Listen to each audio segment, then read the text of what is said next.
on PLZ Soccer's YouTube channel. Let's play.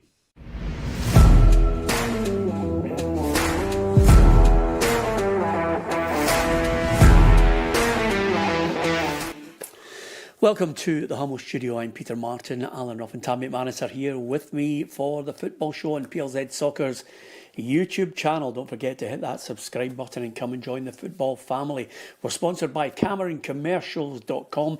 If you're looking for a quality new or used van, then Sean's your man. Go to CameronCommercials.com and they'll find you exactly what you're looking for your business.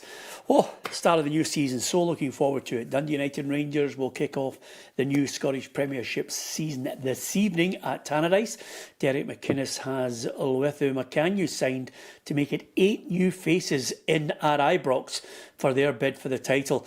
Celtic knocked back a bid for Arne Engels from West Ham, and Everton are interested in bringing Alistair Johnstone to the new Phil Dickinson Stadium in Everton. I'm not quite sure why the fixtures are up there in the background right away, but I'll get back to it. Wouter Franco says Hearts want to push for the title this season once again. Motherwell manager Alfred Johansson says he's super ambitious to build on Motherwell's achievements of last season. That's just a few of the headlines from being out and about. Give us your thoughts on how you think it's all going to go. And if you've got a chance, I'll give you details in the next couple of minutes of what's happening with Predictor for the new season. So looking forward to it. Roughie and Tam have got their predictions already. So have I. Who's going to win weekly prizes, monthly prizes, and of course the chance to win a car or £10,000. Details on the way. But first and foremost, let's quickly go back over 2 good European results. Motherwell cruised it 5-0 in aggregate. Yeah, we were a wee bit worried. Well, not with Motherwell, we were a wee bit worried last week with a couple of the Scottish teams that Motherwell went out there, did the business. I think they were saying that team hadn't been beaten for 10 years at home. Yeah. Which is a bit hard to believe. I wonder who they were playing. But no, they went in, they'd done the business. They started off where they left off. New manager. It remains to be seen if they play the same style of football, but certainly they're going into the new season on a high, and look forward to the next round. Yeah, absolutely. Well, you were slightly worried last week based on what you said about Hibs, but they came through. Yeah, they did. I think that normal service resumed. I think if you were a Hibs supporter and you travelled all the way to Kosovo for the first leg and you'd seen your team getting beat off of that team last night, you'd be rightfully annoyed. They were really poor. Hibs played really well first half. Played at a tempo that Malasheva couldn't really match. 3-0 going on 6 or 7. Hit the bar twice. Missed two or three great opportunities, and it's just typical Hibs. 4-0 up cruising. I think they go through. They should make it 5-0. They miss a chance, Elding, and then they got the part and score, and then all of a sudden it's a nervy last 5-10 minutes when it shouldn't have been. Because, as I said to you, I don't think 7 or 8 would have flattered Hibs. So they're into the next round. I think they play Shishkende, I think the North Macedonian team, who I think will be a step up from the Kosovans. And then if they win that, they get into the playoff. But I think the pressure was on Hibs last night, was on David Gray. They took that on their shoulders and they played really well. I thought Martin Boyle looked back to his best as well. So, no, I think that Hibs thoroughly deserved to win the game. Yeah, the other thing I was going to say to you is, what about Boyle's goal? Yeah, great goal. I mean, there was talk about last season, maybe not getting a contract. I think he finished last season really strongly. The last 3 or 4 months of the season, he played really well, looked sharp. And again, last night, he looked sharp. He looked the sharpest player on the pitch. Cuts across, hits it by the goalkeeper. I think he scored 10 goals in Europe now for Hibs. So he's got a really, really good record. Still somebody that Hibs rely on, I think, in big games. And I thought Elding was excellent as well. So all in all, Lowe gets his first goal, competitive goals for Hibs. So all in all, good night for the fans at Easter Road. Yeah, absolutely. Give us your thoughts on that as well. Roughie and Tam are in good form and ready to give us their predictions. We're not going to give you the predictions, I think, Roughie, for who's going to win the title right now, because I think the most sensible thing to do is to do that when we see every team in the signings. Yeah, I think so. I think every supporter will be like that as well. They'll want to see their team settling into a couple of games, the window will close, and then you see what you've got and what you've got to put up with for the rest of the season.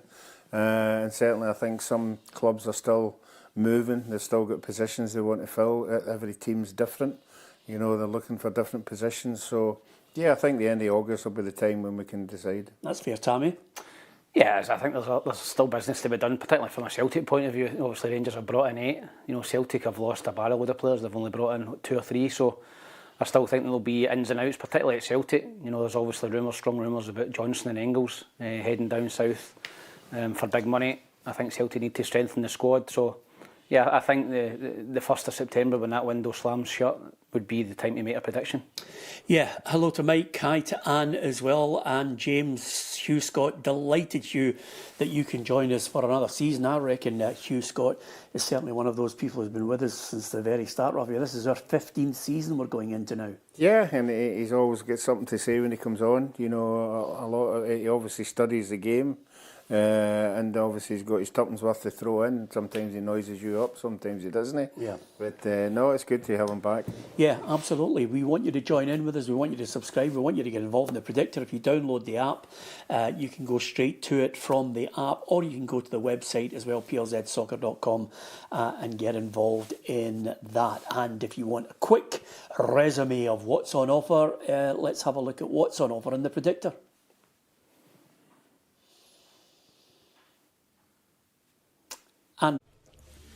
Think you know Scottish football? Now's your chance to prove it with PLZ Predictor, sponsored by Lucky Tiger. Predict the results of all 6 Scottish Premiership games every week and compete against Peter Martin, Alan Rough and Tam McManus. Win weekly prizes, monthly rewards, and if you finish top of the table at the end of the season, you could drive away in a brand new car or choose £10,000 in cash instead. The PLZ Predictor, sponsored by Lucky Tiger. Click on the link to enter.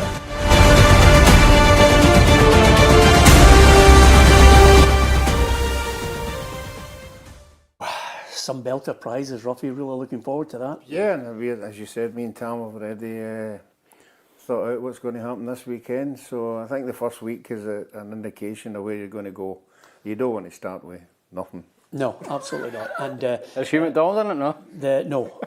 And the way things are going Rangers every week. with these two dimwits, it'll be an absolute success if they can get the app downloaded and get access to it. But nevertheless, fingers crossed, Roughie, who had PLZ Soccer's app from 1932 still on his Nokia 3310.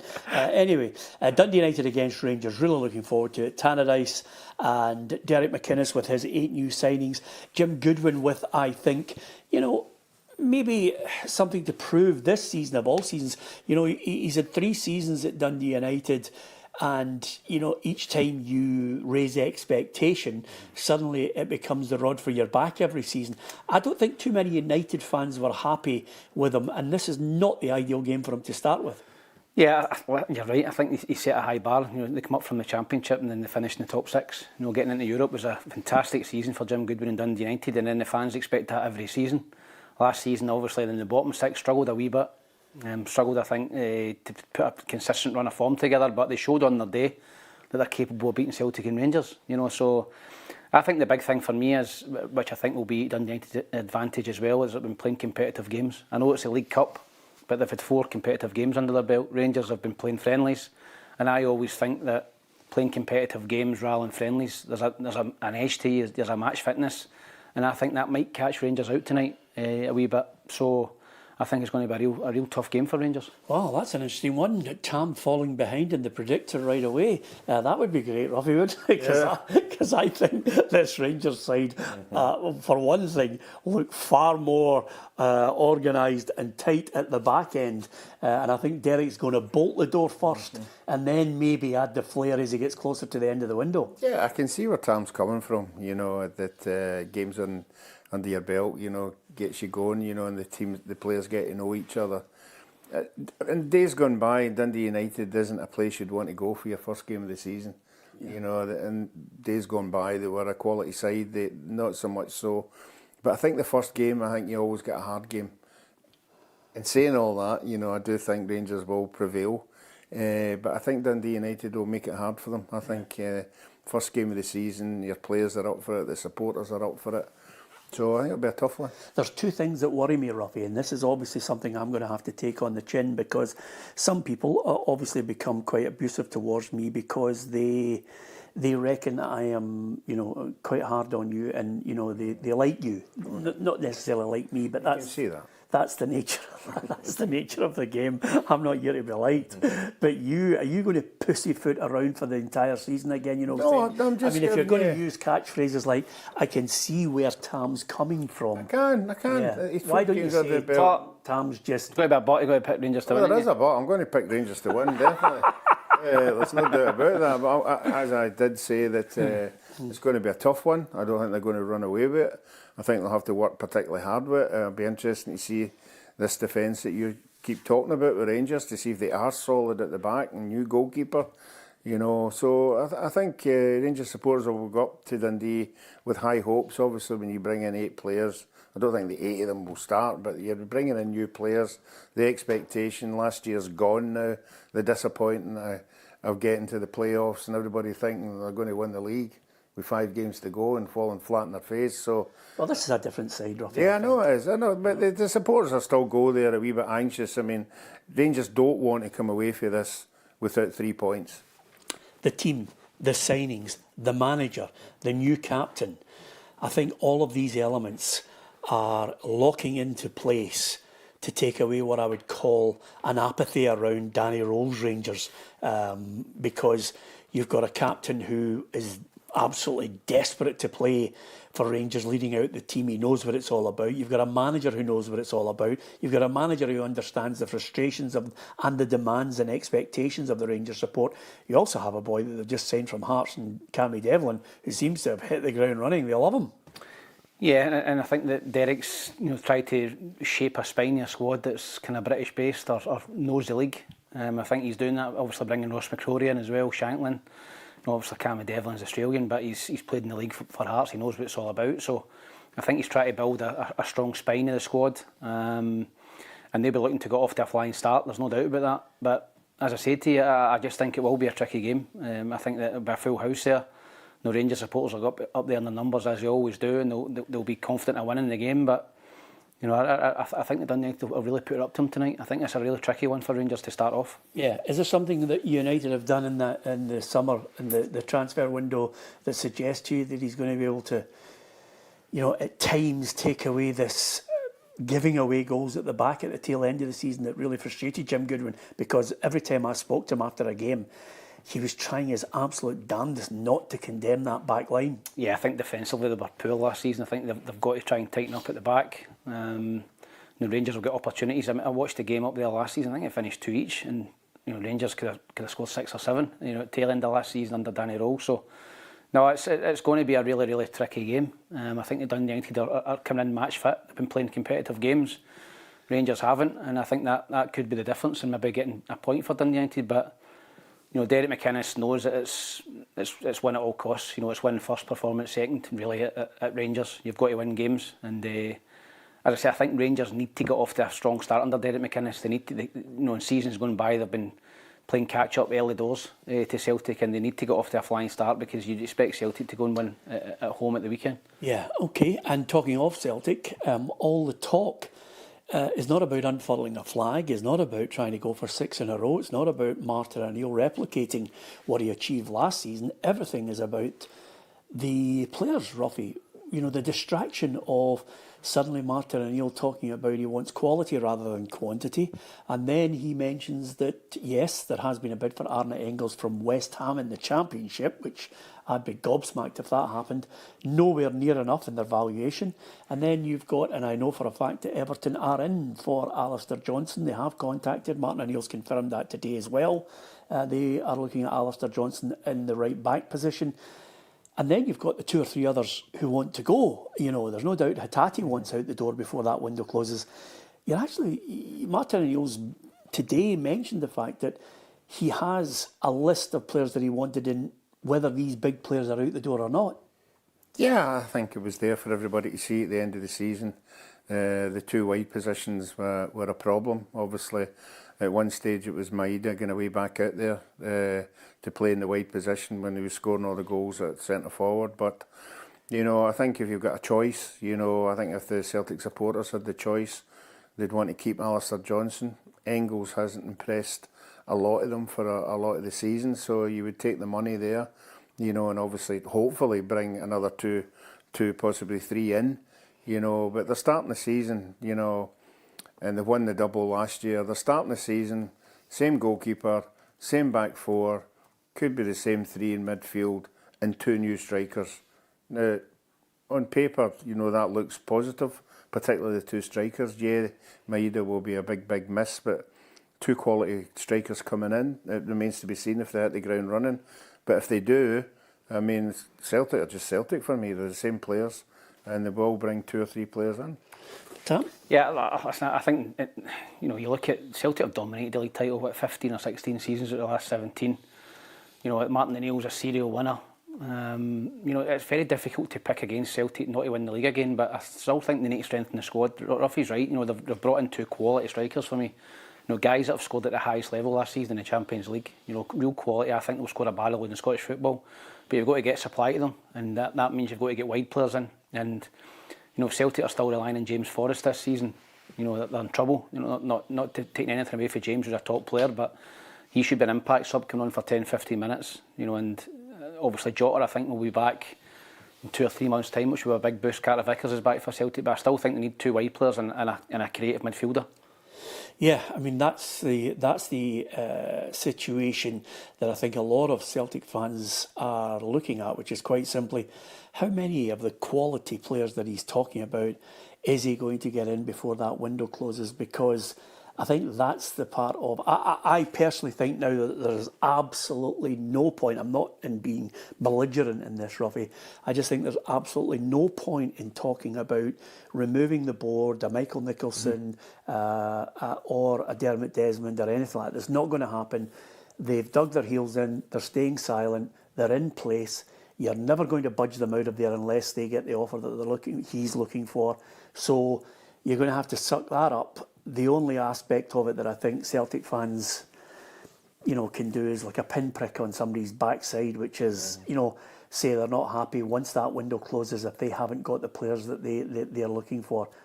Yeah, but I mean, once the season starts, once you start playing games, I think we all know if you start winning on the park, then it takes the pressure off everything elsewhere, you know. But winning on the park is very, very important. As I've already said, I think the Celtic 11, you know, are good enough to get through the season. It might be the first time that their bench hasn't been as strong as what it used to be. We saw it with the previous managers that usually run about the 60-65 minutes, 5 off, 5 on, and the 5 that came on were generally there to turn the game. I don't think the strength and depth in the bench at this moment in time is as good as what it used to be. So you're depending on, obviously, the 2 strikers, and as Tam's touched on it, you definitely need a winger. You need somebody out there who's going to lift the supporters out of their seats. Yeah, the one thing I would say to you, Tam, though, is quite simply that the 2 players that they have signed from the striking role is what's getting a lot of Celtic fans excited, because Duran looks as if he's sharp, presses, has an eye for goal. His stats he's hit the ground running from the friendlies, and Hawk's got a Champions League pedigree. Yeah, I think that Martin has continuously went on about quality over quantity. I think that last season in the January window, you know, Celtic brought a lot of loan players in and none of them made an impact really. I think it was panic buying. I think there's been a clear strategy this window that Celtic are not just going to sign anyone just to appease the supporters. They're going to take their time. They're going to go and sign real quality, and I think they've done that so far with the 2 forwards they've brought in. You know, great pedigree. You know, Hawk scored 2 against Man City last season, 1 against Atletico Madrid. You know, and Duran scored against Benfica, and these guys are scoring against top clubs in European at the top level. So I don't see any problem with them scoring goals in Scottish football. But you've got to get supply to them. You've got to get, you know, balls across to them and balls into the box for them. Particularly Hogg, who's, you know, a penalty box striker who's going to play in a 6-yard box. He's not going to run the channels. So I think that Celtic have still got a bit of business to do. Engels for me is, if you're getting 20-25 million, I'd sell him. I think you're taking money for him. I don't think he's a game changer. I know he came into the team at the tail end of last season and Celtic were better, and people would argue statistically Celtic are a better side with him in the team, you know, win percentage wise, but 20-25 million, you've got to sell him. Alistair Johnstone would be a bigger miss for me. I think he's quality. He's the best right back in the league, and I think if he was to go leave a gaping hole for Celtic, they've not got real cover for him. Ralston, Donovan, I don't think they're anywhere near the calibre of Alistair Johnstone. Would you go back for a Rahul? Possibly. I know he left under a wee bit of a cloud. The scenes, I think, after the Old Firm game where he was hanging off the ceiling in some nightclub in Glasgow. And I don't think Celtic were. Let's not be knocking his after game That's fine. activities. That's fine. Great for him, but I don't think Martin Neal was impressed from what I'm hearing. And he was swiftly funty back down the road. So I don't know if something's happened there, but I thought he was good. I thought he fitted in at Celtic. He'd a bit of dig about him, a bit of edge about him, and I think the supporters took to him. So whether that financially that's viable for Celtic, I think he'll be on big money at Bournemouth. Maybe it's another loan deal, I don't know, but Alistair Johnstone would leave a massive hole for Celtic. Yeah, good to start from Tam there, hanging off the top of a nightclub in Glasgow. Never thought I'd hear that catchphrase at the start of the season. Thank you so much to so many people who are putting their messages to us on our live feed as well. And thank you to so many people from last season who downloaded the podcast to listen to it at their leisure, walking about somewhere, maybe laughing, crying, or just getting really angry. John agrees now is the right time to sell Engels. He wants away and we'll get a decent price for him. I actually think quite a few Celtic fans changed their attitude towards him and warmed to him towards the tail end of the season, but I still have to be honest, and I didn't know what he did in the middle of the park to change games dramatically. You don't know what he did, but when he did, it was spectacular. You know what I mean? You never knew when you were going to get. You never knew. I'm going on that line. It's like the hangover. The wee things come out. You never knew what you were going to get in any given game, but when you got it, it was special. The goals he scored were special. The trick he had, in the latter third of the park was good, but not consistent enough. There's no way for that kind of money. You'd want a lot more consistency, but you've got to give him the benefit. He's only 22, 23. Yeah, he's obviously got something because he definitely gets it. And Forest, West Ham, big clubs. That's the problem because Celtic supporters were looking at them going, when he did what I'm talking about, they went, "Oh, he's got something," but he didn't have it enough. Yeah. And that is our competition for this week. What's in Roughie's box, this special something? What is it? Because we don't know what that something is, and I don't think Roughie knows.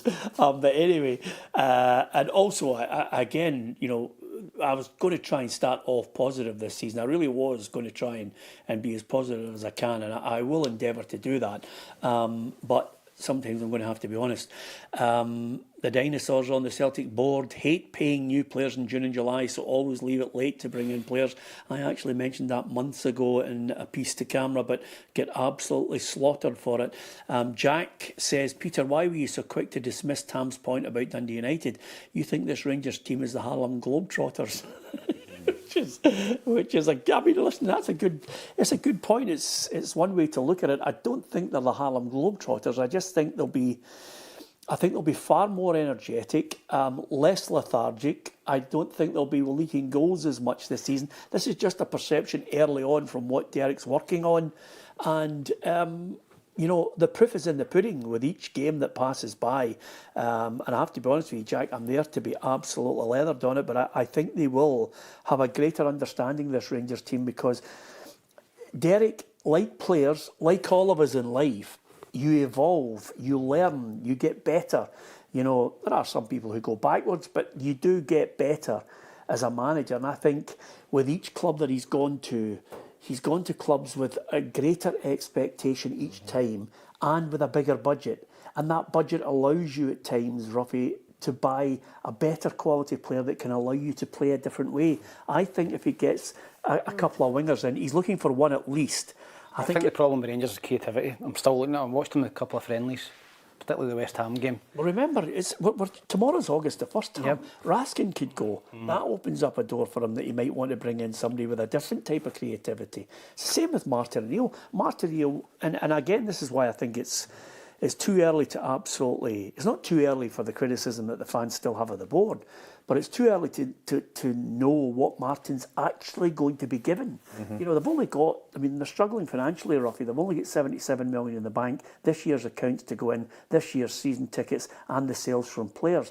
I mean, 130 million in the bank could be difficult to deal with. No, I know. That's why the supporters can't get it round their head, why they're hesitating, why they can't identify players. You know, they've already did it with the boy 12 million. I can't see another £12 million player coming in. But the fans do want to see more action, you know, particularly if Engels goes. You know, that you say 25 million. Is that what they're talking about for him? Engels? 25. They knocked that back in January, didn't they? Yeah. 25 is a lot of dough. You know, I don't think you can turn that down. You can turn down Alistair Johnson because he's got another year or something in his contract. But no, I would let Engels go. But the thing about Derek is where he is at Rangers because of how he did at Hearts. I mean, he should have been there a lot earlier, but what he did at Hearts last year, Rangers had to go for him. They had to get him because he'd split, obviously, the Old Firm for a long time of the season. So They've got goals in Shanklin now, though, Roughie. they've got goals in Shanklin. You know, again, their problem is the wide players. service. Gassama just doesn't do anything at all. They're talking about Cherny coming back would be a big plus for them. I thought he was very good, particularly in the European football.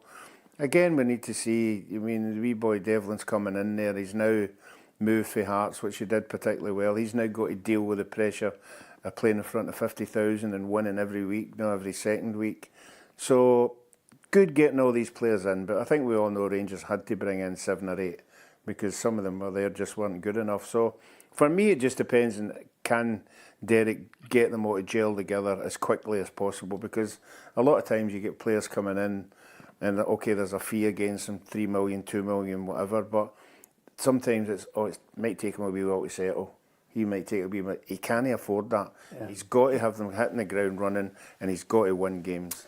We haven't got long to wait, Roughie, you know, so give me a prediction for Dundee United Rangers. My prediction, I agree, I think it's going to be tough. It's tough, but I still think Rangers will get the firepower to win 2-0. 2-0. I'm going to go 2-1 Rangers, Tam. And are you going to put that 2-0 in your predictor? Yeah, anything I say on air will be in my predictor. Yeah, because I'm going to say to you, none of that baloney of doing your classic, you know, twiddling around. No. Because everybody's on this predictor. Yep. We've got to try and beat them. And if we beat them, then there's no car, no 10 grand. No. So we've got to actually nail this. You've got to be on form. Yep. I don't want you not studying. I want you reading papers because your wife reads papers still. Yes. So do I buy papers every morning. I'm not. Do you? Yep. Still buy papers? Every morning I get up, I get in, and I buy paper. Wow, he must be one of the rare. Daily Record. Yeah, Telegraph. Well, he reads yours on a Thursday because... I know, you slipped that in. I know he does. Your column on the Tuesday. Yeah. You got that wee bit in early just he's turning into Tam Kevin. Remember Tam? Tam used to say here and go, don't forget to play your man on the BBC show. But we don't mind, by the way. We don't mind as long as he at least contributes something on this show. So what are you going for, Tam? I'm going to go for 2 each. What? I'm going to go for 2 each. That's a statement. So I think Rangers will drop points. Are you going to go and do 2 I'm going to go 2 each in my predictor, yes. Right, 2-2. okay, that's fine. Jack, don't slaughter me by the way. I always like a wee bit of a noise up with them, but it's as simple as that. Lots of people saying they don't want to lose Alistair Johnson. Thanks to John who says AJ's contract is up at 2029, Roughie. Listen, AJ, like Engels, has still got a contract that's worth getting money to get them out the door. You know, they're going to have to stump up the cash. So... Tam must have started playing fantasy football already, Peter. 25 million, as Victor Meldrew would say. I don't believe it. Thanks, Jimmy, for that. Listen, it's John Rice has said 3-1 United. Okay. Anne, and thank you, Anne, for coming back to us this season and joining us on the programme. And we're delighted that you always contribute as well. She says, yes, a draw tonight. Dundee United 1, Rangers 3, says David. So it's always good to get more than a few people giving us their predictions. And if you think you know what you're talking about, then get on to PLZ Predictor. It's fairly simple to work out. All you have to do is go on the app. Weekly prizes. We'll be giving away some fantastic weekly prizes, monthly prizes. And can I also say to you, I'm going to make a point of saying this to you. Even if you're not top of the league on the weekly prize, we'll be at random picking someone to win a prize who's just involved in Predictor, which I think is good as well, Roughie, because people obviously are stumping up a wee bit of cash. I think it's £1.25 a week. But at the end of the day, if you can win a prize, even if you're not finishing top of the league at the end of a week or a month, that's still good. Yeah, everybody wants to win something. You enter the competition hoping that you're going to win it. If you don't win it and somebody's giving you the chance, if you don't win it, why not do it? Just out of curiosity, Robbie, do you ever cut coupons out on the back of the Kellogg's Rice Krispies packets or enter competitions? I know there were professional people who actually did that as something that they religiously did every week. So they would enter competitions and they'd have a room full of prizes that they'd won because they'd come up with catchphrases and slogans to try and win things. Yeah, I can imagine that would happen. Did you do it? No, not at all. No. Yes, you did. No, I didn't. No, I didn't. Did you ever collect embassy By the coupons? way, there are other cereals than Kellogg's. Yes. Yeah, I'm aware of that. Thanks for that, Rob. No. Well, I know this is getting away from what we're talking about. I've now been noticing that all these big quiz shows are on. Yeah. These guys are professionals on all these shows. Your point? What They're no normal people. They're all part of groups. Quizzes? Or pub quiz people, teams, and they're on the same shows all the time. What happened to the normal person? Yeah, where are the normal people? They're on this feed here, Roughie, slaughtering us. Anyway, Shanklin to score, says Ian Murphy, 1-0. Oof, that'll be tight for a few people. And I wonder about this. Lawrence Shanklin, because you now are attached to the club in a personal way, it's your dream to play for your boyhood heroes. A lot of people are saying, well, Shanklin got a fair bit of flack. Well, Tavernier got a fair bit of flack. I think Shanklin will be able to handle that. He's old enough and wise enough. Yeah, I think he'll score a lot of goals for Rangers as well. Shanklin, I think he's a goal scorer. I think it's a good choice to make him captain. Bringing him in, his experience now. He was a captain at Hearts. Almost won the league with them. Scored in big games. Scored in the big game at Celtic, part of the last game of the season. I think he's a terrific striker, but he needs service, and I think he will get that at Rangers. So, yeah, it wouldn't surprise me if he scores tonight, and I think he'll be on the penalties as well, so he'll probably get a few of them this season as well. Oh, penalties. That's an interesting one as well, because there's the special technique to it. Tav was good. If Shanklin takes penalties, he could be on 60 goals for the season. And then after Christmas, he could maybe get another 30. Just to all the Rangers fans, it's a joke. It's a joke. Anyway, we shall see.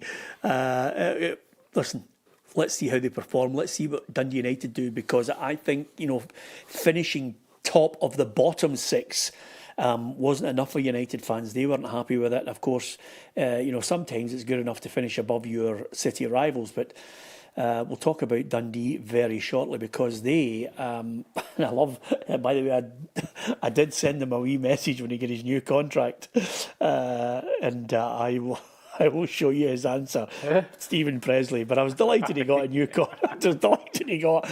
contract. But just like Stephen, he's delighted his wife's going to come up now. He's getting lonely up there. Absolutely, but pulling his heart out, wasn't he, yesterday? The other thing I was going to say to you is, from having been up there with him and having a right good laugh with him, he's now in a situation where he's reminded his team that Celtic haven't lost an opening home game of the season as an opener in 75 years. That's really put the dampener on it for his team, hasn't it? Yeah, I think he's very straight, Elvis, and I think that kind of ruffled the feathers of the Dundee fans at the start of last season when he said, I'm not coming here to win things, I'm coming here to keep us in the division. And listen, he done that. They were a split second away from putting Celtic out of the Scottish Cup. At the last kick of the ball last season at Parkhead, and Dundee could potentially have won the Scottish Cup. They know how close they were to putting Celtic out, and they'll go and try and put a summer performance in. But again, Dundee have been playing competitive games, and I just think that does make a difference at the very start of the season. As an ex-pro myself, there's a big difference between playing friendly games and playing an hour, 45 minutes, to playing 90 minutes in a competitive League Cup game. So I think Celtic will win the game, but I think it'll be very, very tight. They might take a late goal for Celtic as well. I don't think they'll be steamrolling anybody at home. Oh, that's an interesting Yeah, point I from would Tam. go the opposite way, that one. I think they will. I think the whole place will be absolutely buzzing. You know, all the bad vibes for last year will go out the window for You at think least so? at this game. For this Just game. for one game? But no, it'll start with this game. Have we any clue of who's doing the flag? I don't, but this is a fan base who, when they won the league and Fergus McCann came out, they booed them. Yeah, I know, but I still think, you know... They changed dramatically. No, they'll change for this game. It'll be a full house. Michael Nicholson. Everybody... No, he would... Don't. Where's he going to come on? Is he going to come on in disguise as somebody else? Spider-Man. Roughie Hound. He's wearing a balaclava. Seems to be the thing these days. Yeah, but no, I just think your first game of the season, you're at home, you've got new signings, particularly strikers. You know, you're looking for a good, comfortable win, and I think it will be a good, comfortable win. Oh, yeah. What are you going for? 1-0. No, I'm going 3-0. 3-0. 3-0. In your predictor? Be in my predictor. 3-0. Okay. You know, Tam, I'm going to go 2-0 Celtic. I'm going to go 2-1 to Celtic. I think if you're going to catch out Celtic and Rangers, it's going to be early doors when you've been playing. And I think Celtic might struggle. And I think I'm going to go for 2-1, maybe late goal to win it. Yeah, okay, interesting stuff from you, Tam. Thank you very much to... I love this line from one of our viewers. I wish you would change your name from Smell the Glove. It's not a really good handle that I like reading out. Dermot Desmond will send his son out to unfurl the flag. I think that might get the same reaction as Michael Nicholson. Also, somebody has mentioned to us, and thank you to so many who have enjoyed our Legends Tour, Hugh McDonald and myself, going round some of the statues around Scotland, tributes to great managers and players. This week we'll be up in the northeast because Hugh and myself covering Dennis Law, Sir Alex Ferguson and Jim McLean, giving you little anecdotes and stories about these guys as well. So if you've enjoyed the Legends Tour, part 5 I think it is coming out shortly. Much to my annoyance, Michael Grant mentioned to me that he'd spotted quite a few of them in the west and the central belt, and he said, you're not going to the northeast? And I went, shut it, we've been. It's out this week.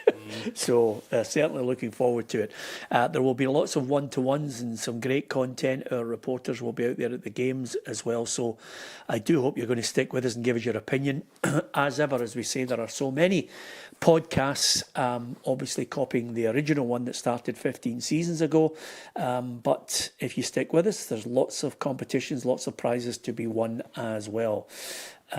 So, from Celtic and Rangers to another team that fancies themselves to mount a challenge again this season, Wouter Vranken says Hearts want to be in the mix to try and win the title this season. They might do it with a different style. They're up at Pittodrie. Yeah, again, you know, you can't stop talking about how well they did last year in the football they played, and it wasn't just for a wee part of the season, it was nearly the whole season. So by having that standard that they set puts pressure on you. Obviously they've lost a couple they have lost their two, I think, better players, you know, so they have to deal with that. So they're going into games now with the fans absolutely expecting the same performances this year as what they got last year.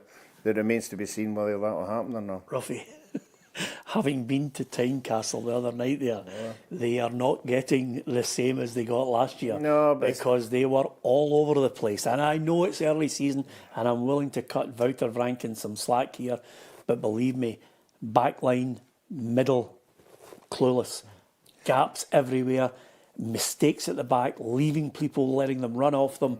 6-0 against Sturm Graz, who are an average side, by the way, is an embarrassment. But they're a Champions League side. The teams they'll be playing in our league won't be Champions League material. They've got a tough one. You know, the first game of the season, I'm sure they'd have preferred it at home, but Aberdeen have brought in that many signings. We don't know what we're going to get. I think we're going to get a better team, a united team. I don't think they were united last year with the players. I think the manager went in there and said the first thing he noticed was the dressing room was a shambles. So I think he's changed that. He's brought players in that will unite that dressing room, and I think it's important, as well as on the park. I think it's important that guys get on well with each other. So this, for me, is an interesting one because we want to see a better Aberdeen team. We want to see Aberdeen, you know, pressing the big two as well. So I think it's going to be a tough one for Hearts. 12 signings at Pittodrie. Chris Cadden coming in on a 2-year deal. I mean, I like Chris a lot, but what a great move for him. Yeah, great move for him. He's been in and out the team at Hibs. I think that Paslak's come in and really nailed down that right wing back slot. He's been playing second fiddle to him. He actually came on last night, and then he obviously goes to Aberdeen today. So, yeah, I think for Chris, it's a fantastic move for him, getting a 2-year deal up at Aberdeen. From a Hibs point of view, I don't think he's going to be a massive miss. He was good cover for Paslak, but yeah, fair play to him. He'll get better and he'll battle out probably with Nicky Devlin for that right back slot. He seems to have kind of fell out the picture a wee bit under Stephen Robinson. So Nicky can play left back. Do you think you'd throw him in at the centre as well? yeah, listen, he's got plenty of options. Obviously, he's wanted to bring a right back in, so he'll be challenging Nicky Devlin for that slot. But I think Kevin Nisbet getting made captain was a wee bit of a surprise for me, but that could be the making of him. You know, I think that Kevin's started the season fantastically well. He's always been a streaky striker where he goes and runs when he scores loads of goals, then doesn't score for a while. So I think that added responsibility for Kevin could really take his game to another level up at Pittodrie. Were you a streaky striker? Yeah, I went a lot of games without scoring, and then the odd one when I did score, which is the opposite. But, I was as well. I was a kind of confident striker, but I think Kevin strikes me as that as well, where he goes and runs where he looks as if he can never miss, and then other times he looks as if he's never going to score a goal. So no, I think that could be a good move from Stephen Robinson, giving Kevin the captaincy at Pittodrie. Yeah, the reason why I'm looking back here, and I did see it, Christopher William Andrews says Aberdeen to win the league. That was early on in the feed, which is an interesting brag from him. We've got Dons 4, the Great Pretenders 1. 2-0 Aberdeen, says Stephen, as well. Give us your thoughts on it. And what I would say to you, Hugh says, Peter, I think Aberdeen will finish third this season. I don't see Hearts repeating last season. Well, interestingly enough, Roughie, I think Hugh's got a point there, because I'm looking at it and I'm saying to myself, I think Wouter Rankin will take a wee bit of time just to mould the side the way he wants, get a couple of more signings in. Because the one thing that I'm telling you is the biggest problem for them, although the back line and the still has to get Stuart Finlay and Craig Halkett back in, the one thing that they haven't got, Roughie, is goals. Yeah, well, we all thought the Vivo Braga was going to leave as well. You know, He might still leave. They might still leave, you know, but I think the two of them gelled together. I think both of them fed off each other. I think that's why they scored that many goals. So he'll be the one they'll be relying on to score goals. And sometimes when you've not got a partner to help you out, if you're not scoring, as long as you're assisting, you know, that's what they'll be looking for. But I just think with losing Shankland and Devlin, okay, the boy Millen did well. Spittle was starting to play when he was like a fringe player. He was in the team. He's not a middle. He's not a middle of the park. No, he's a fringe player. He'll come on in our league and do particularly well. So I mean, you saw them up close and personal. So they need to start particularly well as well, because as you just said there, the fans will be looking for the same. I think the problem with Hearts is they've lost two massive characters at their team, two massive leaders, Shankland and Devlin. Yeah. I think you look at them, their qualities as footballers is evident. You know, they're both very, very good players, but I think just in that dressing room, they would both be leaders in that dressing room. And I think that's kind of ripped, not ripped the heart out of Hearts, but you know, they're going to be difficult to replace, and it's going to be a different style of play at Tynecastle as well under the new manager. So you're right, I think Hearts fans need to be a wee bit patient with him. Can I tell you one thing he's got wrong right away? Far be it for me to tell a manager how to do his job, but I'm just looking at it, observing from the press box. You can't sign the best left winger in the league last year and then stick him out on the right hand side. It's just not working. I mean, he just looks lost. No, Calvin Miller. Kizarides hasn't kicked a ball in earnest for about a quarter of last season, so he's not doing it for me. He missed a sitter in the first leg of that tie, along with Kabori, who's not a striker. Kabori won't get you goals. Braga likes to play off the front two. I think he needs two strikers, and I think he needs to switch Calvin Miller over to the left, Tam. I mean, he's ineffective. Yeah, obviously he made his name at Falkirk playing that left-hand side, so it's strange that they've obviously playing him as an inverted winger. But yeah, I do think the Hearts have still got a lot of quality in their team, but it might take a wee bit of time to gel. And I think the Hearts supporters still have a wee bit of hangover for last season. The way it finished. There seems to be a wee bit of dread amongst the Hearts supporters about these big games, but yeah, because it ended so badly for them last season. But I think once they get a win, they'll be off and running. But I don't think they'll get it at Pittodrie. No, I'd fancy again. I don't know. Hearts have been playing competitive games, but I fancy Aberdeen just to be a wee bit sharper and win 2-1. I'm going to go Aberdeen to win 2-1, Roughie. No, I'm going to sit in the fence in this one. Go one each. I think it'll be a tremendous atmosphere. It was when Aberdeen were playing well, with plenty of flags. Yeah, you think the flags are back? Flags will be back in this game. The whole that stand will be full. I think the new players will want to impress the manager. I think the manager will want to impress the fans. So I still think Hearts are a good side, but I'm going to go Aberdeen one each. Yeah. Another thing that always keeps me on my toes, Rough, is if I get through a stage where I'm saying things and then I continually say one word that people are all over like a rash. Right, don't tell me the word that I'm using. Go on. Because I'll keep doing it if you tell me. Because I'm not noticing I'm doing it. All right, okay. Seems to be doing it particularly often. Yeah, absolutely, because Andy says Roughie has only said particularly 10 times so far. You're right. No. So we're going to have to be all over that. I think particularly, every time I hear that word, I automatically think of Walter Smith. That's obviously in particular. Particularly, and then bang, Walter will give you the cold stare. So you're going for a draw? Yes, one each. Okay, don't miss on it, Roughie. That other game on the Saturday is Falkirk against St Mirren, which has another dilemma for us because Craig McLeish wants to play a different style, wants to entertain, wants to win games, obviously. So he's a young manager that St Mirren have decided to stick by, and it's against the old head in Falkirk's John McGlynn. I just wonder what the ambition is for Falkirk this season. Again, it's the second season up. It's probably maybe similar to Dundee United a couple of seasons ago when they came up from the Championship. They had that buzz of getting promoted and they done really, really well and finished in the top six. Same with Falkirk last season. It's going to be more difficult because they're not a surprise package anymore. People will know what Falkirk's about. I think he's lost a lot of quality players. Again, he's lost Calvin Miller. Big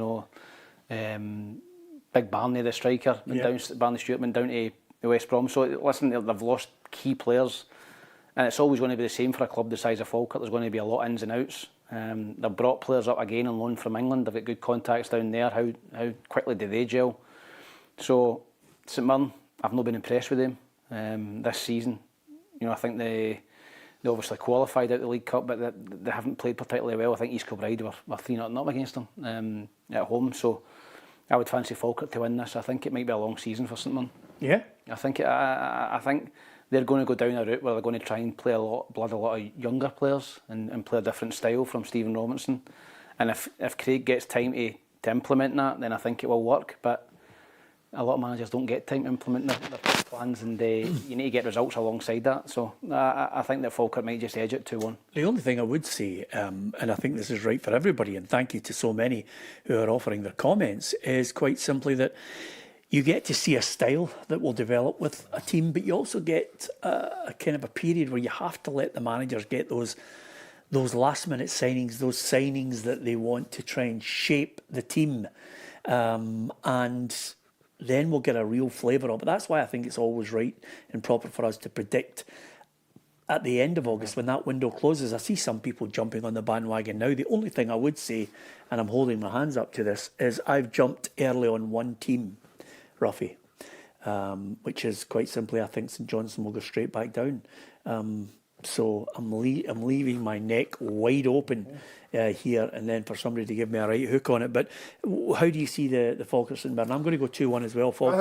I think John McGlynn has had, last year in particular, as Tam touched on it, got the knack of bringing players up on loan. I think they had quite a lot of loan players last year, and they all did particularly well when they come. Told you. As soon as somebody mentioned particularly, I knew he'd be all over it. Right. No, They've done well. Yeah. Yes, he's done well. He's done well bringing players up, and he'll be hoping this year as well he does the same.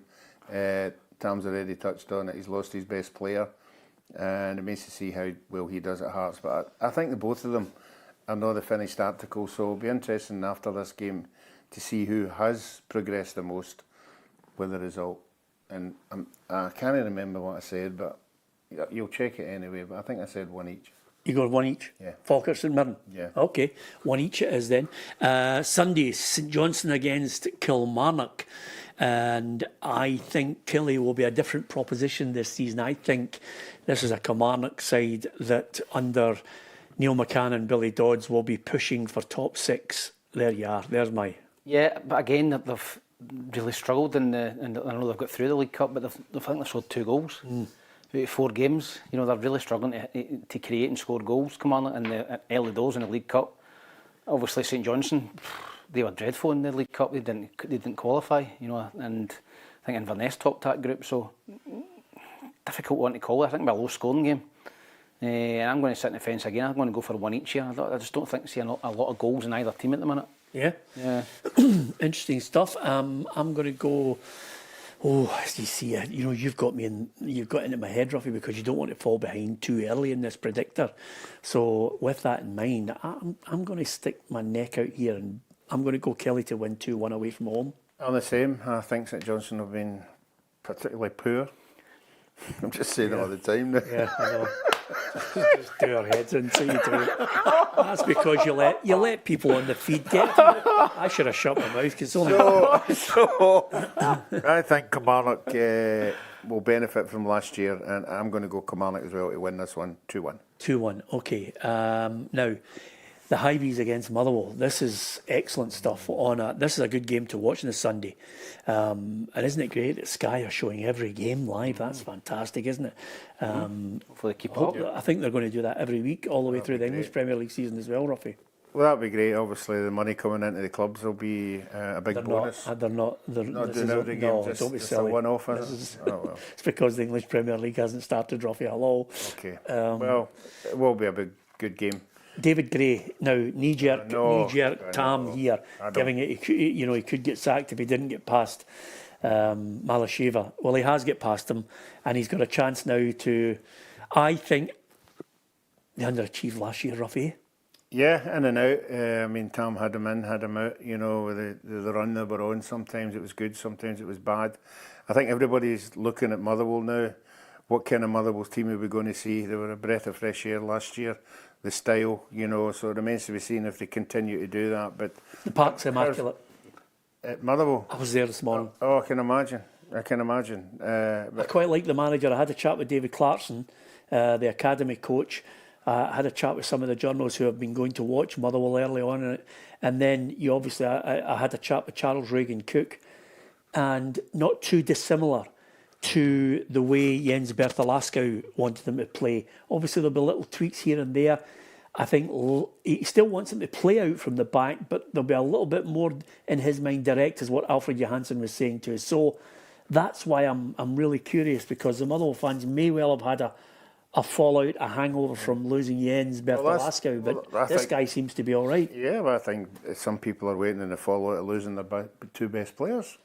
You know, they were 2 quality players they had last year. But he's trying to get other players of that ilk. Yeah, but they were good players. They were main players for Motherwell. They made them tick last year. I think Hibs, like all the home teams we're talking about this time, need to start on the front foot.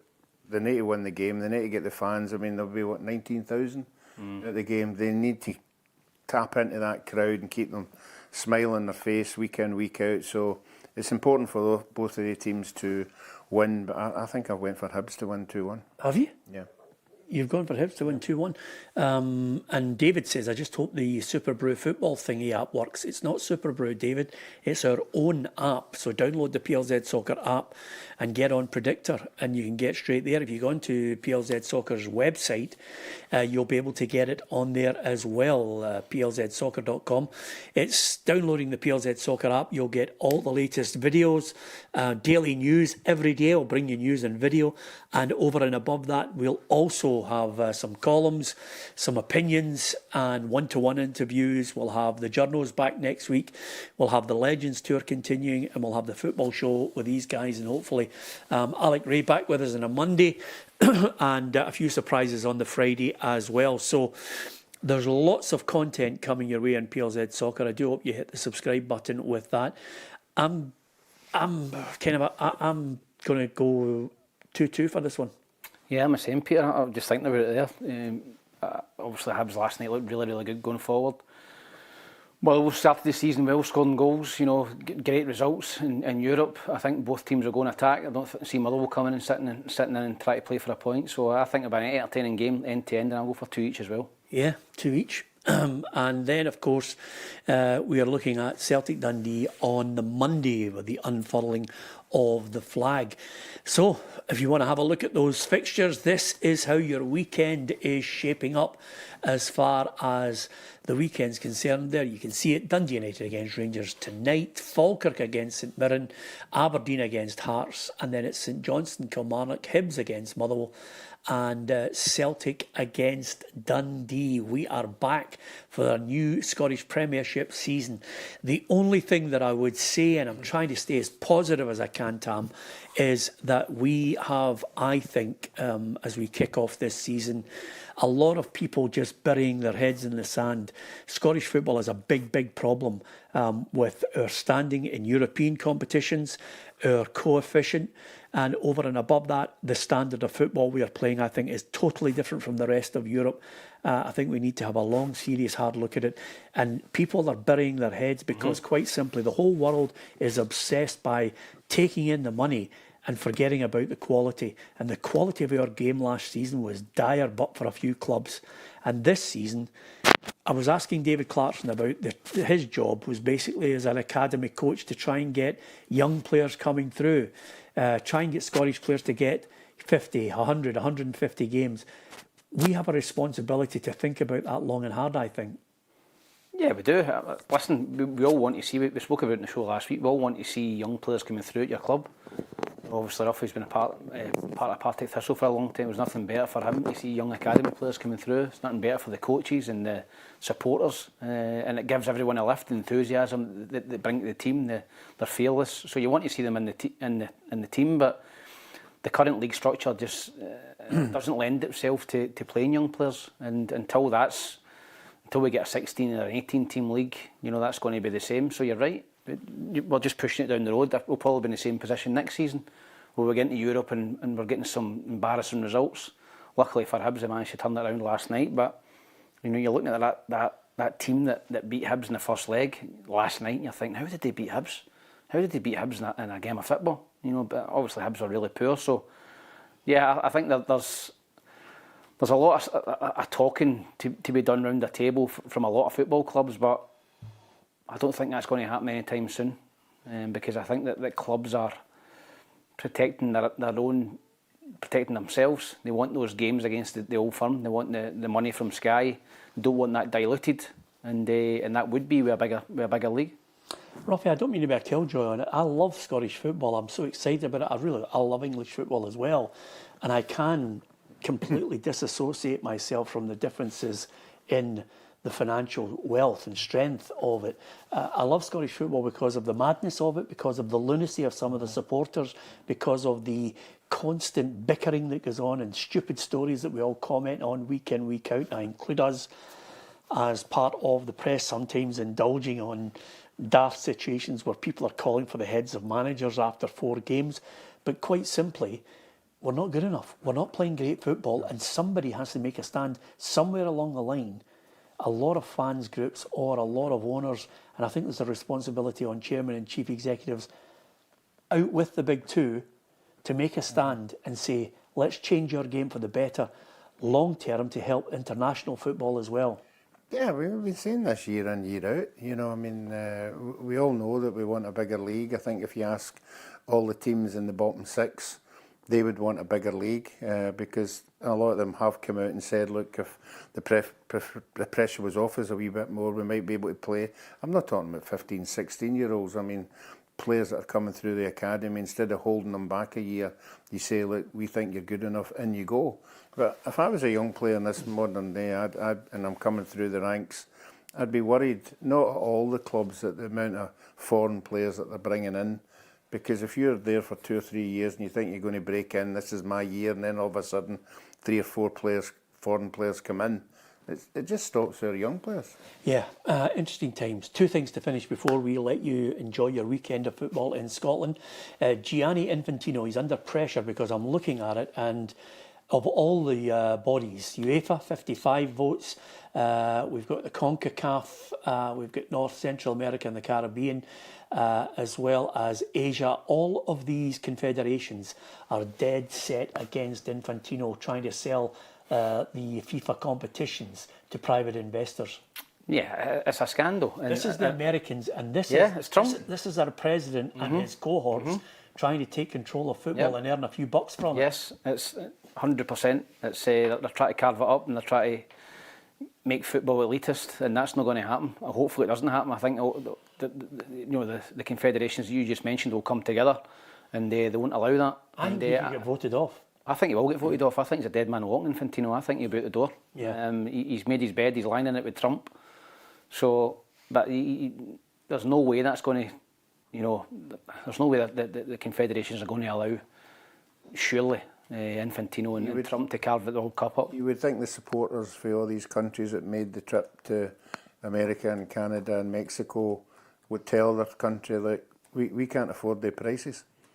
And that's what they're doing. The prices are just going up and up and up, and he's the man that's determining where it's going to go. So it's just going to get higher. So I think every supporter that put their money where their mouth is to get there should be telling their country, we're not having this. Yeah, absolutely. Last thing to finish on, which is really, really sad, and I was gutted to see it today. Franco Baresi has died at the age of 66, and for the benefit of any generation who didn't get the good fortune of seeing him play, he wasn't the quickest ever defender in the world, but boy, he was 10 miles ahead of people in his head as that classic kind of a sweeper, and certainly one of the best back fours you could ever wish to see in that AC Milan legendary side. He won 3 European Cups, obviously played in the World Cup final with Italy, and 6 Serie A titles and so many more honours that I probably could take an eternity to list. But he was in my all-time World 11, Roughie, just there alongside Franz Beckenbauer. What a player, and sadly taken too soon. Yeah, I think a lot of people of that era would have him in there automatically. You touched on that AC Milan side, bigger names than him, but he was a star in the team for me, the original sweeper, who, as you say, read the game so easily, and at that age, doesn't matter who you are, for somebody like him to have his life taken away so early, it's tragic. When AC Milan, late 80s, start of the 90s, that side, Hullet, Rijkaard, of course, Van Basten, Baresi at the back, Maldini. I mean, it's just absolutely crazy, the players that they had. Ancelotti in that side as well. Donadoni, fantastic. What a player Baresi was. He was one of the star men, and humble with it. Yeah, that's probably one of my early memories, is that AC Milan team, winning the European Cup and dominating Italian football. And yeah, him and Maldini, I think in one of the league campaigns they lost something like 6 goals or 8 goals the full season in Italy. I think they were obviously superb players, and 66 is no age. So yeah, condolences to his family, and a big loss for world football. Yeah, absolutely. Like Kevin Keegan, I just thought some of the tributes to Kevin Keegan were spectacular, and especially in the area around Newcastle, around the stadium as well, was absolutely magnificent. But that AC Milan side in Italy will be mourning. Of course, they did retire the number 6 shirt at AC Milan in his honour, I think, in 2024. But what a player he was, and I think I echo the sentiments of what Tam just said from the football show. And anyone who loved football, there is an art to scoring, there's an art to playing in the midfield, but boy, as Roughie will tell you, there's an art to defending, and Franco Baresi was one of the greats. He will be sadly missed. We love our football on here. We want to give you as much content as we possibly can over the course of the season. Thank you very much for your contributions on that. Download the podcast if you can.